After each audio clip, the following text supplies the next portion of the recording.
को दूर करने के लिए भी हमें परमात्मा की भक्ति करने के लिए हमें यहाँ पे उपदेश दिया गया है। परम आदरणीय परम सम्माननीय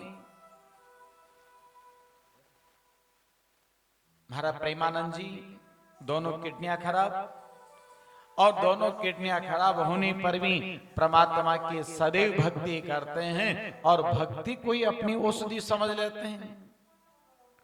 तो औषधि राम नाम की औषधि को, कृष्ण नाम की औषधि को अगर हम भव रोग की दवा समझ लेंगे तो हमारे समस्त रोग दूर हो जाएंगे। बोलो राजा रामचंद्र भगवान की जय। तो भगवान की आराधना करने से दैहिक ताप दूर हो जाता है। एक बार की बात थी, एक महात्मा जी बड़ी सुंदर आराधना किया करते और किसी प्रकार की अगर बीमारी होती महात्मा जी के पास जाते और सब बीमारियां दूर हो जाती। एक बार महात्मा जी समाधिष्ट बैठे हुए थे और समाधिष्ट बैठे बैठे वहां उनके पास कोई सज्जन गया कि महाराज हमारे कोढ़ रोग है, क्षय रोग है। तो उनके शिष्य ने कहा कि हमारे गुरुजी इस समय समाधिष्ट हैं, आपको कुछ समय प्रतीक्षा करनी पड़ेगी। तब वो कहने लगे कि महाराज हम ज्यादा प्रतीक्षा कर नहीं सकते, तो आप ऐसा करो, आप राम का नाम लो और राम का नाम लोगे तो आपके सब बीमारियां दूर हो जाएगी। उस भक्त के लिए शिष्य ने 3 बार उपदेश दिया राम के नाम का कि राम का नाम का गुणानुवादन करोगे तो सब बीमारियां आपकी दूर हो जाएगी। उन्होंने 3 बार राम का नाम लिया, सब बीमारियां दूर हो गई। गुरु जी समाधि से जागृत अवस्था में आए, अपने शिष्य से पूछा, बेटा कोई हमारे आश्रम में आया था कि गुरुदेव एक सज्जन आए थे लेकिन उनको जल्दी थी, इसलिए मैंने उनको 3 बार राम का नाम लिया और 3 बार राम का नाम लेते ही उनकी बीमारी नष्ट हो जाती है और स्वस्थ रूप धारण करके और वह अपने घर को चले गए। तो कहा, अरे तुमने राम नाम को इतना सहज समझ रखा है, जो 3 बार राम का नाम लिया, या तो एक बार राम का नाम लेने से बड़े बड़े पर्वत भी समुद्र में तैर जाते हैं, एक बार राम का नाम लेने से भी मनुष्य भव सागर से तैर जाता है। इसलिए यहाँ पे एक नाम लेने से भव सागर से मुक्त हो जाते हैं। तो यहाँ मानव जीवन में जो दैहिक ताप है वह भी भगवान की भक्ति करने से सदैव दूर हो जाते हैं। बोल बोल कृष्ण भगवान की। देह का ताप दूर हो जाता, दैविक ताप। आजकल हमारे घरों के अंदर पितृदोष, देवताओं के दोष घर घर के अंदर विद्यमान। कहने लगते महाराज हमारे पितृदोष है, कुंडली देखते हैं। पहले तो देखो जमाना था घर घर के अंदर, घरों में ऊतजी आया करते थे। लोग अज्ञान नहीं था, थोड़ा पढ़े लिखे कुछ कम थे, घर घर के अंदर देवता आया करते थे। लेकिन अब विचार करने लगे महाराज अब तो हमारा जमाना बदल गया, पढ़ लिख गए, लेकिन पितरों का दोष हमें जीवन में भोगना पड़ता है।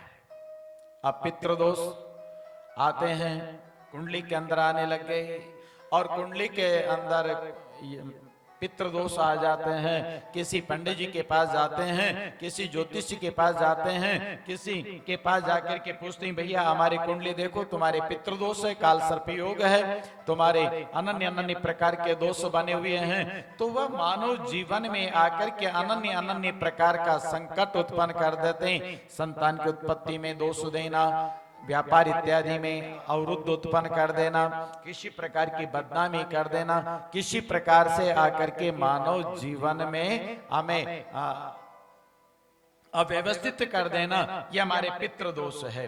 तो देवताओं के द्वारा जो हमें आकर के दोष मिलता है, ये जीवन में हमें विचलित कर देते हैं, मानसिक स्थिति को आकर के हमें बिगाड़ देते हैं। और मानसिक स्थितियां जब हमारी बिगड़ जाती तो कहते हैं कि महाराज हमारे पितृदोष है, पितृदोष के द्वारा। और तीसरा है भौतिक, कभी अकाल पड़ जाना, कभी अतिवृष्टि हो जाना, कभी भूकंप आ जाना, अनन्य अनन्य प्रकार के जो दोष हैं, ये दोष आकर के भौतिकता को प्रदान करते हैं। लेकिन जब भगवान की कृपा हमारे ऊपर प्राप्त हो जाती है तो देह का ताप, देवताओं का ताप और प्राकृतिक ताप, तीनों ताप हमारे दूर हो जाते हैं। देहिक देविक भौतिक तापा राम राज्य ने काउन व्यापा। जब राम जी की कृपा होती तो तीनों दोष दूर हो जाते हैं। बोलो राजा रामचंद्र भगवान की। इसी प्रकार जब हम भगवान की आराधना में जाते हैं तो यहाँ पे 3 प्रकार से हमें भगवान की कथा प्राप्त हो जाती है। आध्यात्मिक, आदि देविक और आदि भौतिक। आध्यात्मिकता के द्वारा कथा सुनने से, भजन करने से, जाप करने से, तप करने से हमारे सब दोष दूर हो जाते आध्यात्मिकता के द्वारा। आदि देविक, देवताओं की आराधना करें, देवियों की आराधना करें, और जब देवी की आराधना करेंगे, माँ जगदम्बा की आराधना करेंगे, भगवान की आराधना करेंगे तो सब दुख दूर हो जाते हैं। हनुमान चालीसा पढ़ते हैं, कह दिया संकट कटे मिटे सब पीरा, जो सुमरे हनुमत बलबीरा। कितना भी जीवन में बीमारी आ जाए, कैसा भी संकट आ जाए, लेकिन संकट कट जाते हैं। संकट कटे मिटे सब पीड़ा, सब पीड़ाएं मिट जाती है। संकट कटे मिटे सब पीड़ा, जो सुमरे हनुमत बल बीरा। हनुमान जी का वंदन करने से सारे दुख दूर हो जाते हैं और हमारी रक्षा करते हैं। लेकिन हम वंदन कब करते हैं? हम तो अगर पाठ भी करते हैं, पूजा भी करते हैं, तो पूजा भी मन लगा करके नहीं, पाठ भी करते तो मन लगा करके नहीं। जब भी हमें पूजा में जाना हो, जब भी हमें पाठ करना हो, जब भी हमें आराधना करनी हो, तो हम सदैव भगवान की आराधना ध्यान लगा करके मन के द्वारा, भक्ति के द्वारा करेंगे तो सारे संकट दूर हो जाते हैं। हमारे गिरिराजधरण है, गिरिराजधरण पे जब जाते हैं, पूजन करते हैं तो सारे संकट मिट जाते हैं। लेकिन हम गिरिराज जी के जाते वक्त भी पूजा भी करते हैं, गिरिराज जी के भी जाते हैं, रोज जाप भी करते हैं, रोज माला भी फेरते हैं, रोज पाठ भी करते हैं, फिर भी संकट जीवन में आते रहते हैं। क्यों आते हैं? क्योंकि पाठ करते हैं, हमारा मन नहीं होता, पूजा करते हैं, हमारा मन विचलित हो जाता है, और भक्ति करते हैं तो हमारा मन विचलित हो जाता है। मन जब तक भगवान के श्री चरणों में समर्पित नहीं होगा, तब तक हमें ये सब प्राप्त नहीं होंगे। बोल बाल कृष्ण भगवान की। हम कहते हैं कवन सो काज कठिन जग माई, कवन सो काज कठिन जग माही, कवन सो काज कठिन जग माही। ओ कवन सो काज कठिन जग माही, कवन सो काज कठिन जग माही। जो नहीं होए तात तुम पाए, जो नहीं होए तात तुम पाए। कवन सो काज कठिन जग माई, जो नहीं हुई तात तुम पाई।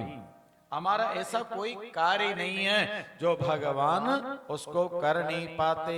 लेकिन हम विचार क्या करते हैं? महाराज मकान बनाना है, ड्यूटी जाना है, भोजन बनाना है, नौकरी जाना है, व्यापार करना है, ये हम अपने आप में अपनी व्यवस्था देख लेते हैं। तो भगवान विचार करेंगे भैया अगर तुम्हारी व्यवस्था तुम्हें देखने तो खूब देखो, फिर हमारी क्या आवश्यकता है? अगर अपनी व्यवस्था को प्रभु की झोली में डाल देंगे, अपनी व्यवस्था को प्रभु के श्री चरणों में डाल देंगे और प्रभु को समर्पण कर देंगे कि हे प्रभु अब ये सब समर्पण आपके हाथ में है, तो फिर प्रभु आकर के हमारी रक्षा करेंगे। कब करेंगे?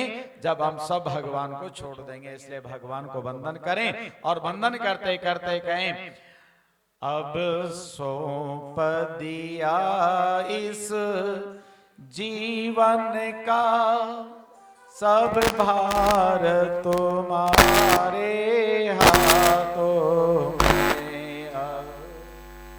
अब सौंप दिया इस जीवन का सब भार तुम्हारे हाथों में। अब सौंप दिया इस जीवन का सब भार तुम्हारे हाथों में।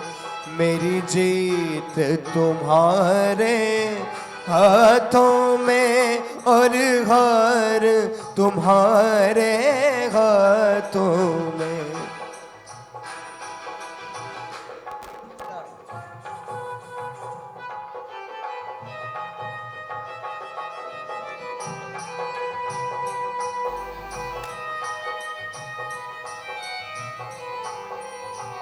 हो मेरा निश्चय बस एक यही, मेरा निश्चय बस एक यही, एक बार तुम्हें पा जाऊं सब मैं। प्रार्थना कर। एक बार तुम्हें पा जाऊं मैं। अच्छा, किस किसने बना रखा है ये लक्ष्य कि हम एक बार, बार बार नहीं, अगर भगवान एक बार मिल जाते ना वही जीवन का कल्याण कर देते हैं, तो बार बार नहीं, एक बार का बंधन करें।